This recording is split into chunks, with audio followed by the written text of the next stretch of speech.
Hello বন্ধুরা, আজকে আমাদের সানলাইট স্পেস ডাব্লিউবি চ্যানেল থেকে একাদশ শ্রেণীর সিলেবাস সম্পর্কে বলবো।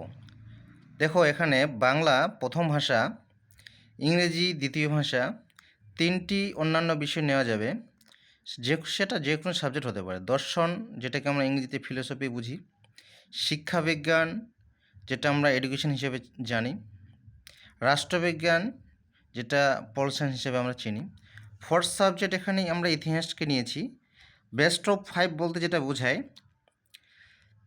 যে সাবজেক্টে সবথেকে বেশি নাম্বার হবে সেগুলোকে বেস্ট অফ 5 হিসেবে ধরা হবে।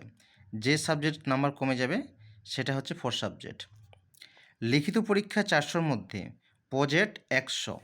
প্রথম সেমিস্টার যে পরীক্ষাটা হবে লিখিত হবে 40, আর যোগ 10 হবে প্রজেক্ট। এই মিলে 50 প্রত্যেকটা সাবজেক্টে। তো 5টা সাবজেক্ট 50 করে 250। দ্বিতীয় সেমিস্টারে কি হবে? লিখিত 40, প্রজেক্ট 10। 40 আর 10-এ 50। তো 50কে 5 দ্বারা গুণ করলে 250 হয়। টোটাল 250, 250, 500। এই মিলে একাদশ শ্রেণীর 500-র মধ্যে পরীক্ষা হবে। ঠিক আছে, তাহলে সিলেবাস সম্পর্কে তোমার ধারণা হয়ে গেল।